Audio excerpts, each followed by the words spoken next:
반갑습니다. 아름다운 교회, 이렇게 아름다운 집회, 또 아름다운 분들과 함께 또 아름다운 예배 시간 갖게 해주셔서 너무나 감사합니다. 저는 밴쿠버에서 온 장경욱 목사입니다. 처음 뵙는데요. 오늘 이 아침 주께서 주신 은혜의 말씀 가운데 우리의 마음들이 은혜의 말씀에 도전을 받고 터치받는 그런 귀한 시간이 되길 참 소원합니다. 여러분, 신앙생활하는 우리는 영적인 승리와 침체를 우리는 다 같이 경험합니다. 그래서 영적으로 도약하며 승리하는, 그래서 결실과 풍요의 계절을 사는 때도 물론 있습니다. 그러나 항상 승리의 삶만을 그렇게 살아가는 인생은 없습니다. 왜냐하면 누구나 추운 겨울에 그런 시즌을 또 거치기 마련이기 때문입니다. 그런데 그 인생의 그 겨울을 인내하며 헤쳐나갈 때 우리의 영적인 뿌리는 깊어지고 자라나게 되어 있습니다. 그렇기 때문에 이 인생의 추운 겨울의 시기를 어떻게 우리가 인내하며 지나가며 또 일어서야 하는가, 믿는 우리에게는 그것이 참으로 중요합니다. 근데 한 가지 기쁜 소식은 우리 주님은 어떠한 분이신가? 우리 주님은 회복의 주님이시라는 사실입니다. 우리 주님은 회복시키시는 분이시고 다시금 시작할 수 있도록 도우시는 분이심을 믿습니다. 열왕기상 18장과 오늘 본문 19장의 엘리야는 너무나도 다른 모습의 엘리야인 것을 우리는 보게 됩니다. 18장의 엘리야는 갈멜산의 엘리야입니다. 갈멜산에서 바알과 아사랴 선지자와 함께 850대 1의 싸움을 해서 이겼던 바로 그 엘리야입니다. 근데 19장, 열왕기상 19장의 엘리야는 로뎀나무 아래에 있는 엘리야라고 할 수가 있습니다. 그가 멀리 도망을 갑니다. 그리고 그곳에서 로뎀나무 아래에서 내 생명을 거두어 주옵소서 이렇게 하나님께 부르짖습니다. 갈멜산의 엘리야와 로뎀나무의 엘리야, 한 사람인데 어떻게 이 한 사람이 달라질 수가 있단 말인가? 근데 여러분 아십니까? 이 모습이 바로 우리 연약한 인생이기도 합니다. 우리의 모습이기도 한 것입니다. 열왕기상 19장 1절 2절 말씀을 제가 봉독하겠습니다. 아합이 엘리야가 행한 모든 일과 그가 어떻게 모든 선지자를 칼로 죽였는지를 이세벨에게 말하니 이세벨이 사신을 엘리야에게 보내어 이르되 내가 내일 이맘때에는 반드시 내 생명을 저 사람들 중 한 사람의 생명과 같게 하리라. 그렇게 하지 아니하면 신들이 내게 벌 위에 벌을 내림이 마땅하니라 한지라. 여러분, 이세벨이 엘리야에게 사신을 보냅니다. 근데 한 가지 이상한 것은 왜 이세벨이 사신을 보냈는가라는 것입니다. 여러분, 저 같으면은 사신을 보내질 않습니다. 저 같으면은 사신을 보내는 것이 아니라 자객을 보내든지 아니면 군대를 보내서 그를 끌고 체포해서 올 것일 것입니다. 왜 이세벨은 당장 그를 처치하지 아니하고 왜 내일 이맘때쯤이라고 하면서 하루의 시간을 엘리야에게 왜 주었는가라는 것입니다. 왜 그에게 도망갈 시간을 일부러 주었는가라는 것입니다. 여러분, 이세벨은 당장 지금 엘리야를 죽이고 싶은 거 맞지만 여러분, 죽일 수가 없습니다. 그렇게 할 수가 없는 것입니다. 왜냐하면 만약 지금 엘리야를 죽인다면 어떤 일이 나겠는가? 백성들이 가만히 있지 않을 것입니다. 왜냐하면 갈멜산에 엄청난 승리를 거둔 바로 직후이고 3년 만에 가뭄을 끝낸 그런 민족의 영웅, 그 엘리야를 지금 당장 죽이는 것은 어려운 것이 사실입니다. 그래서 이세벨이 선택한 것은 무엇인가? 엘리야를 칼로 치지 아니하고 그를 말로 칩니다. 두려워 떨게 만들고 도망치게끔 그를 몰아내는 것입니다. 바로 이것이 이세벨의 목적입니다. 근데 여러분, 사단도 동일합니다. 사단도 믿는 우리의 마음을 지키지 못하게끔 합니다. 우리로 하여금 두렵게 합니다. 그래서 견디기 힘든 상황으로 위협합니다. 그래서 하나님을 의지하지 못하게 두렵게 우리의 마음을 빼앗아가는 것이 바로 사단이 하는 일입니다. 죽을 것만 같은 상황으로 우리를 몰아가는 것입니다. 근데 여러분, 사단은 속이는 영입니다. 안 될 것 같은 상황으로 우리의 영적인 눈을 가립니다. 보질 못하게 합니다. 무엇을 보지 못하게 하는가? 하나님의 약속을 보지 못하게 합니다. 무엇을 보지 못하게 하는가? 하나님의 우리를 향한 사랑을 보지 못하게 합니다. 근데 반대로 보게 하는 게 있습니다. 무엇을 보게 하는가? 눈에 보이는 것만 보고 믿게 합니다. 그리고 세상의 음성만 듣게 하는 것입니다. 여러분, 우리가 유혹에 넘어지고 두려움에 쓰러질 때는 마치 하나님 없는 사람처럼 살아갈 수도 있지만, 그러나 여러분, 하나님을 믿는 하나님의 자녀들의 마음 한복판에는 주님 없이는 살 수 없습니다. 주님 없이는 저는 살 수 없습니다. 이 고백이, 변함없는 고백이 살아있는 줄로 믿습니다. 여러분, 현실을 죄어오는 그 아픔 속에서도 주님의 뜻을 믿고 그에 합당한 사람으로 서기 위해서 은혜의 보좌 앞으로 두 손을 들고 나아가는 오늘 예배자로 우리 모두가 서시기를 축원합니다. 열왕기상 19장 3절 4절 말씀을 제가 읽겠습니다. 그가 이 형편을 보고 일어나 자기의 생명을 위해 도망하여 유다에 속한 부엘세바에 이르러 자기의 사환을 그곳에 머물게 하고 자기 자신은 광야로 들어가 하룻길쯤 가서 한 로뎀나무 아래 앉아서 자기가 죽기를 원하여 이르되 여호와여 넉넉하오니 지금 내 생명을 거두시옵소서. 나는 내 조상들보다 낫지 못하니이다 하고. 여러분들이 이런 경험 없으십니까? 차라리 저를 그냥 데려가 주세요, 하나님. 이런 경험이 없으십니까? 하나님을 믿는데도 왜 살고 싶지 않을 정도로 이렇게 마음이 괴로울까? 신앙이 없어서인가? 여러분, 그렇지 않습니다. 하나님을 믿는 성도의 마음에도 절망은 찾아옵니다. 여러분, 우리가 흔히 로뎀나무는 크고 아름다운 나무로 우리가 연상할 수 있지만, 여러분, 로뎀나무는 그렇지 않습니다. 이 로뎀나무는 빗자루를 만드는 쌀래기 나무와 아주 비슷하게 생겼습니다. 초라하고 보잘것없는 그런 나무입니다. 그래서 이스라엘에서는 로뎀나무 아래라는 이 관용적인 표현이 무엇인가? 마치 광야 같은 인생길에서 참으로 처량한 상황을 보여주는 표현이 바로 로뎀나무 아래라는 바로 그 상황입니다. 근데 여러분, 그 로뎀나무 아래가 절망에서 회복으로 그의 삶을 변화시키는 출발점이 되게 하십니다. 우리 스스로는 할 수 없습니다. 그러나 아버지 하나님께서 찾아오셔서 절망에서 소망으로, 낭망에서 희망으로 그 인생을 변화시키는 새로운 출발점이 되게 하시는 그 아버지 하나님이 찾아오심을, 엘리야에게 찾아오심을, 아니 우리들에게 찾아오심을 믿고 경험할 수 있는 저희들 되길 또한 원합니다. 하나님이 엘리야를 어떻게 회복시키시는가? 5절 6절 말씀을 제가 읽겠습니다. 로뎀나무 아래에 누워 자더니 천사가 그를 어루만지며 그에게 이르되 일어나서 먹으라 하는지라. 본즉 머리맡에 숯불에 구운 떡과 한 병 물이 있더라. 이에 먹고 마시고 다시 누웠더니. 여러분, 우리가 천사가 찾아옵니다. 우리 인생에 천사가 찾아왔을 때 구운 떡을 가지고 물 한 병을 가지고 와서 먹으라 할 때 그것을 먹고 마시고 일어서면 얼마나 좋겠습니까? 근데 우리 인생은 천사가 찾아와 어루만지며 위로함에도 불구하고 어떻게 됩니까? 다시 누울 때가 많습니다. 낙심으로 자고 있는 그를 천사가 어루만집니다. 부드러운 어루만지심인 것입니다. 그런데 이세벨의 말에 내가 그렇게 무너질 줄은 나도 몰랐다. 참 실망이다. 하나님은 이런 식으로 정죄하지 않으십니다. 정죄는 누가 하는가? 정죄는 사람이 합니다. 정죄는 누가 하는가? 정죄는 사단이 합니다.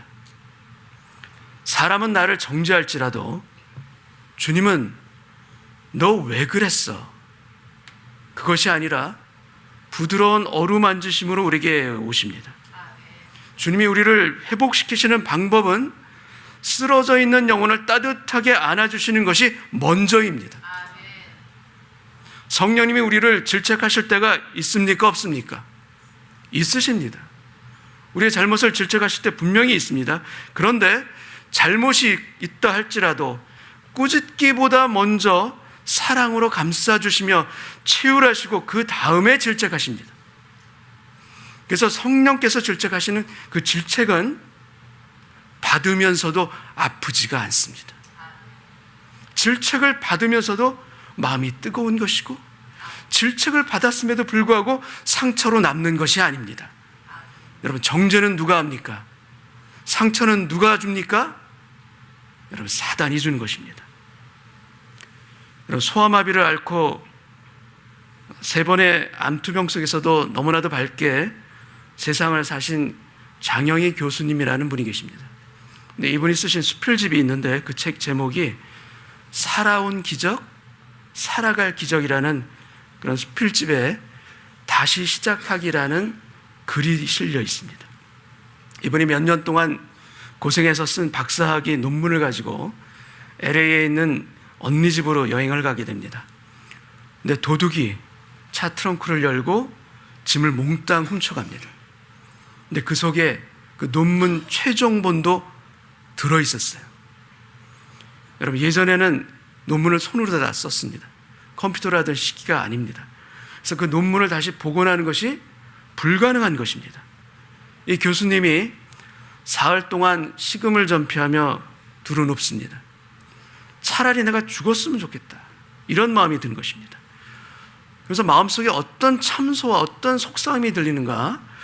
왜 내가 그것을 트렁크에다 넣었을까? 왜 다른 초고들은 왜 다 버리고 왜 언니 집으로 여행을 오게 됐을까? 수많은 참소들이, 정죄가 쏟아지고 불화살이 쏘아댑니다. 근데 닷새쯤 되는 날 마음 안에서 들려오는 주님의 음성을 듣게 됩니다. 어떤 음성을 듣게 됐는가? 괜찮아, 괜찮아, 너는 다시 시작할 수 있어. 이 음성을 듣게 됩니다. 그리고 일어나서 1년 후에 더 좋은 논문을 제출하게 됩니다. 그리고 논문 앞 헌사에 감사의 글을 하나 적게 됩니다. 근데 감사의 글을 어떻게 적게 된가? 논문 원고를 훔쳐가서 삶에서 가장 중요한 교훈인 다시 시작하는 법을 가르쳐준 도둑에게 감사합니다. 이렇게 적습니다. 여러분, 한순간에 모든 것을 잃는다는 것이 이런 것일 수가 있습니다. 여러분, 내 잘못이 아니어도 우리는 인생을 도둑 맞을 수가 있습니다. 그러나 여러분, 다시 시작할 수 있습니다. 그러나 여러분, 반드시 다시 시작해야 합니다. 어떤 상황에서도 주님은 우리로 다시금 시작할 수 있도록 도우시고 위로하시는 분이시라는 것을 여러분 믿고 걸어가시길 바랍니다. 우리의 마음이 아무리 찢어지고 우리의 마음이 아무리 무너져 있다 할지라도 우리의 마음을 위로하시고 새롭게 하시는 주님의 열심은 결코 끝나지 않는다는 것을 믿습니다. 우리의 절망보다도 주님이 우리를 회복시키시는 그 열심이 더 크다는 것을 믿고 나아갈 때 우리의 인생은 다시금 시작할 수 있음을 믿습니다. 여러분, 주님은 여러 가지 방법으로 우리를 어루만지시고 계십니다. 여기 계신 분들 중에도 이미 어루만지시고 계신 분들이 이미 계실 것입니다. 바라기는 오늘 예배 가운데도 이 주님의 따뜻하게 어루만지심을 느끼시고 감격할 수 있는 오늘 이 시간 되기를 원합니다. 열왕기상 19장 8절 말씀을 제가 읽겠습니다. 이에 일어나 먹고 마시고 그 음식물의 힘을 의지하여 40주 40야를 가서 하나님의 산 호렙에 이르니라. 여러분, 부엘세바에서, 이스라엘 남단인 부엘세바에서 호렙산까지 40주 40야, 이 엘리야는 도대체 어떻게 호렙산까지 간 것일까? 여러분, 우리 생각에는 그가 쉬지 않고 달려간 것이 아닐까, 이렇게 생각할 수가 있습니다. 근데 여러분, 이 부엘사바에서 호렙산까지의 거리가 대략 350km 정도 됩니다. 마일로 따지면 얼마 정도 되는 겁니까? 한 250, 60마일 될까요? 보통 성인 남자의 걷는 속도가 시간당 한 4km 정도 걸어가게 됩니다. 근데 이 거리라면 아주 천천히 걸어도 2주 정도면 갈 수 있는 거리입니다. 근데 얼마나 걸린 겁니까? 시간이 3배 정도 더 걸린 겁니다. 40일이 걸린 겁니다. 이걸 통해서 우리가 알게 되는 것은 무엇인가? 그는 결코 40주, 40야를 열심히 달려간 것이 아니라는 것을 우리는 알 수가 있습니다. 하나님이 인도하셔서 호렙산으로 가고 있습니다. 그러나 여전히 그는 지치고 낙심한 그런 영혼인 것입니다. 말씀대로 가는 것은 맞지만 여전히 해결되지 않는 인생의 문제들과 짐이 그 마음 안에 아직 가득한 것입니다. 여러분, 은혜와 인도함을 받고 회복하는 과정에 가운데 있는 것은 맞지만 아직 온전한 회복이 되어지지 않은 것입니다. 그래서 성경의 표현을 보게 되면 하나님을 의지하는 것이 아니라 음식물의 힘을 의지하여 갔다라고 성경은 또한 기록해주고 있습니다. 여러분, 그러나 중요한 것은 무엇인가? 그래도 호렙산으로 포기하지 않고 가고 있다라는 사실입니다. 아무리 낙담한 발걸음이라 할지라도, 아무리 떼기 힘든 발걸음이라 할지라도 주께서 인도하시는 그곳으로 우리가 한 발 한 발 걸어갈 때 우리 인생과 우리 가정에도 회복의 역사는 시작되고 있다. 이걸 믿으시기 바랍니다. 여러분, 그 힘든 발걸음을 가지고도 우리는 하나님이 인도하신 그 길을 걸어가야 합니다. 여러분, 도착한 엘리야는 굴 속에 들어가 숨습니다. 이것이 또한 그가 아직 회복되지 않았다라는 또 다른 증거이기도 합니다. 60만 굴 속에 있는 것이 아닙니다. 그의 영혼도 굴 속 깊숙이 들어가 있게 됨을 보게 됩니다. 11절 말씀을 제가 읽겠습니다. 여호와께서 이르시되 너는 나가서 여호와 앞에서 산에 서라 하시더니 여호와께서 지나가시는데 여호와 앞에 크고 강한 바람이 산을 가르고 바위를 부수나 바람 가운데 여호와께서 계시지 아니하며 바람 후에 지진이 있으나 지진 가운데도 여호와께서 계시지 아니하며. 크고 강한 바람이 붑니다. 얼마나 강한 바람인지 산을 가르고 바위를 부숩니다. 근데 바람 후에 땅이 흔들리는 지진도 일어납니다. 그 지진 후에는 불이 납니다. 여러분, 이 세 가지 사건 다 낙심한 우리 영혼들이 많이 구하는 것들입니다. 우리 인생의 겨울을 만났을 때 바람이나 지진이나 불과 같은 놀라운 사건들을 우리는 구하고 소원합니다. 그것들이라면 금방이라도 일어날 것 같습니다. 그런 놀라운 이적과 기적들이 일어난다면 회복될 것만 같습니다. 그러나 성경은 표현하고 있습니다. 그러나 그곳에 여호와께서 계시지 아니하더라. 하나님께서는 엘리야에게 바람과 지진과 불이 지나간 후에 아주 세미한 소리를 듣게 하셨습니다. 12절 13절 말씀을 제가 읽겠습니다. 또 지진 후에 불이 있으나 불 가운데도 여호와께서 계시지 아니하더니 불 후에 세미한 소리가 있는지라. 엘리야가 듣고 겉옷으로 얼굴을 가리고 나가 굴 어귀에 섬에 소리가 그에게 임하여 이르시되 엘리야야 내가 어찌하여 여기 있느냐. 여러분, 엘리야는 굴 안에 있다가 세미한 소리를 듣고 비로소 굴 밖으로 나오게 됩니다. 여러분, 오늘 우리는 바람과 불과 지진이 아니라 하나님의 세미한 소리, 우리의 내면 깊은 곳에서 말씀하시는 이 세미한 하나님의 음성을 들을 때 우리 인생의 굴에서 밖으로 나오게 될 수 있음을 또한 믿습니다. 고난 중에 불을 내려주옵소서. 고난 중에 세찬 바람이 불게 하여 주옵소서. 이렇게 구하는 기도는 많이 있으나 여러분, 주님의 세미한 음성을 사모함이 우리 가운데 있는가? 주님의 그 음성을 듣고자 하는 그 우리의 간절함이 우리 가운데 있는가? 여러분, 저는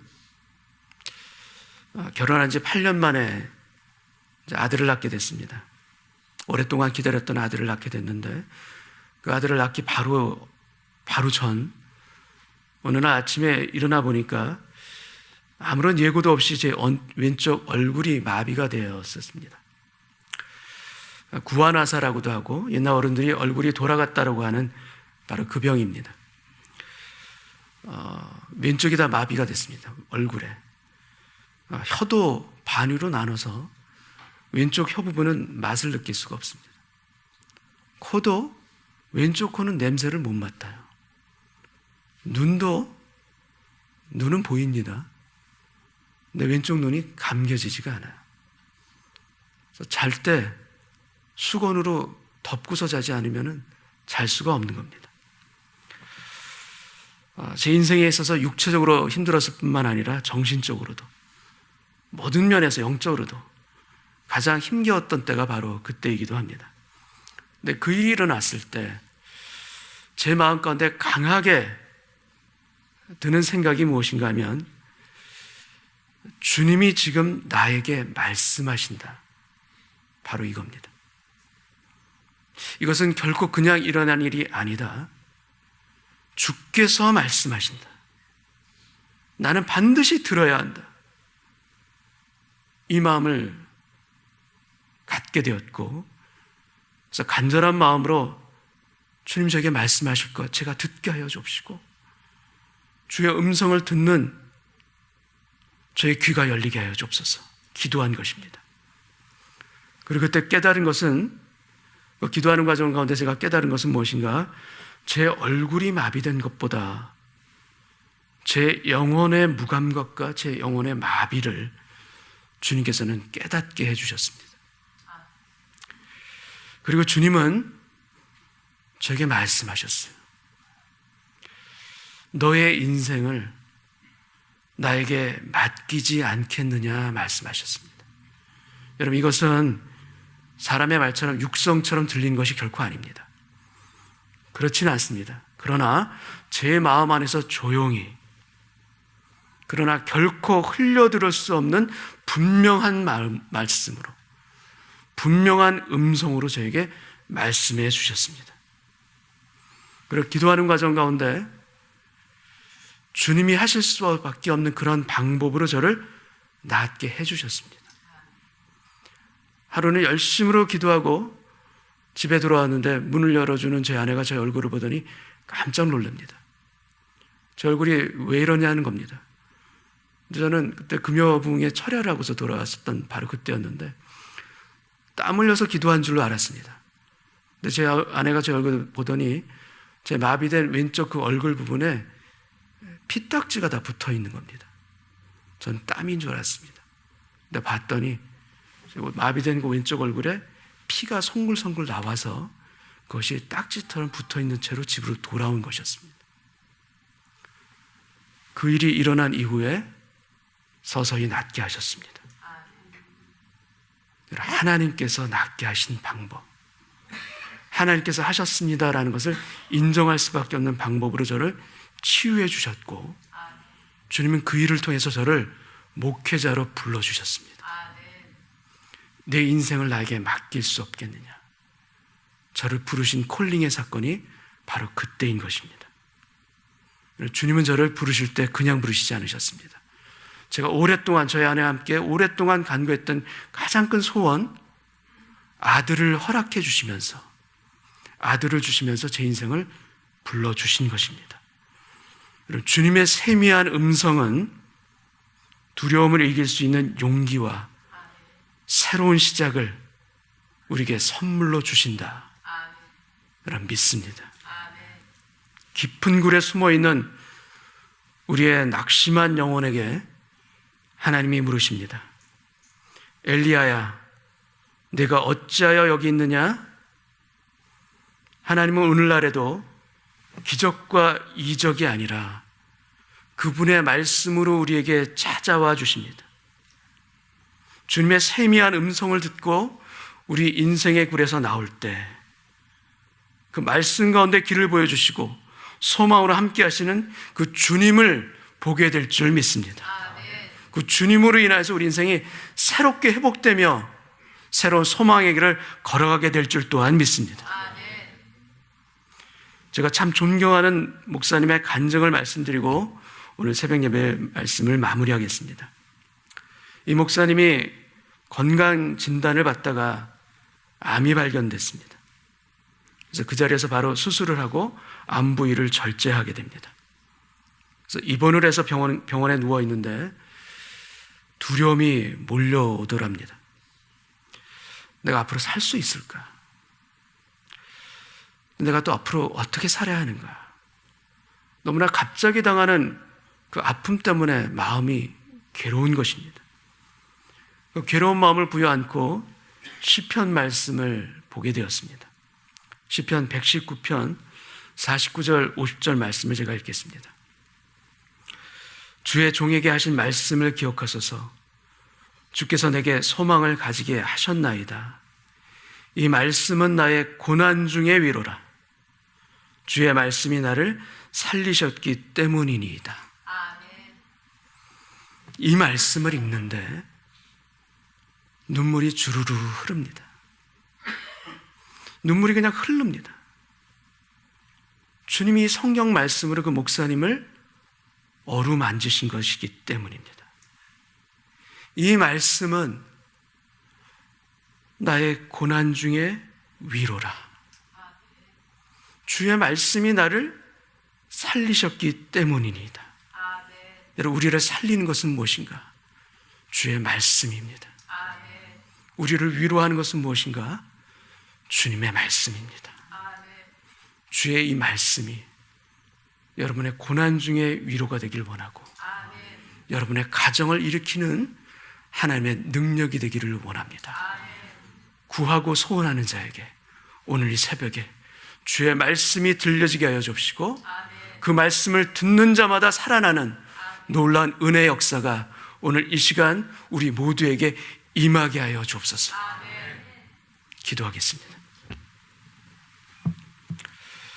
우리가 한 목소리 같이 한번 기도하기를 원합니다. 우리에게 참 능력은 무엇인가? 고난 가운데서 일으키는 능력은 하나님의 말씀입니다. 불과 바람이 아닙니다. 우리가 많이 구하는 것은 어떤 놀라운 사건들과 이적을 우리는 구하지만 주님은 물론 그런 걸 통해서도 우리에게 역사하시는 거 맞지만 그러나 주님은 우리에게 말씀해 주시기를 원합니다.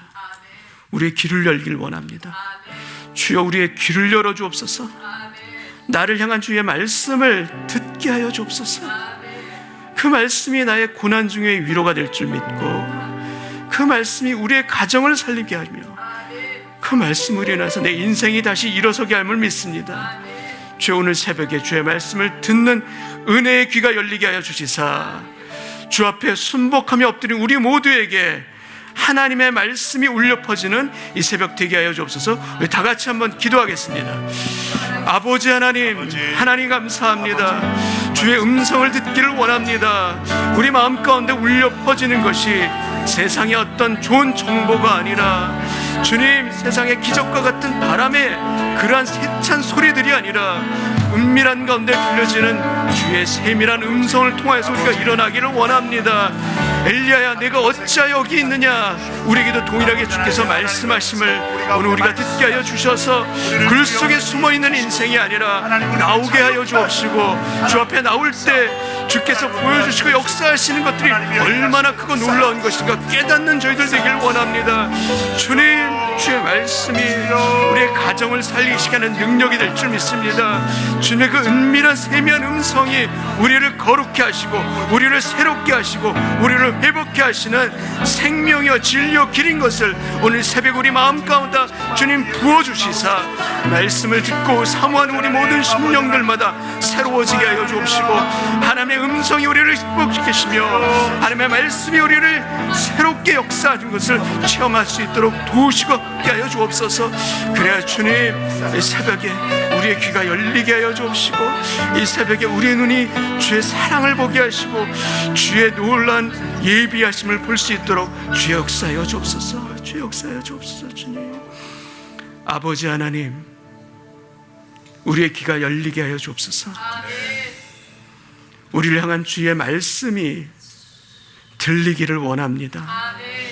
고난 가운데 있을 때, 아픔 가운데 있을 때, 우리가 생각할 수 없는 주님 상처 가운데 쌓여 있을 때에도 주님은 우리에게 말씀하고 계심을 믿게 하여 주시사 오히려 더욱 무릎 꿇게 하여 주옵시고 더욱 겸비하게 주의 음성을 듣는 우리의 마음이 세워지는 오늘 새벽 되게 하여 주옵소서. 굴 속에 있는 어떤 인생이라 할지라도 주의 음성을 들을 때 회복될 줄 믿습니다. 우리를 살리는 것은, 우리의 가정을 살리는 것은 그 어떤 불과 바람과 지진이 아니라, 놀라운 사건들이 아니라 나를 향한 주님의 세미한 음성인 것을 믿고 구하오니 주여 우리를 불쌍히 여겨 주옵소서. 불쌍히 여겨 주시사 나를 향한 주의 그 말씀으로 인하여, 고난 중에 위로인 그 말씀으로 인하여 일어서고 회복하고 새롭게 시작하는 놀라운 기적이 있는 2020년 새해가 되게 하여 주시사 주여 감사합니다. 주님을 찬양합니다. 주님을 경배합니다. 우리의 두 손이 주님께 높이 올려지는 새해 은혜가 있게 하여 주옵시고 그 은혜 가운데 걸어가는 말씀의 사람, 경건의 사람, 거룩의 인생으로 우리를 붙잡아 주옵소서. 사모하는 인생에게 주의 말씀을 들려주시는 예수님의 이름으로 기도하옵나이다. 아멘.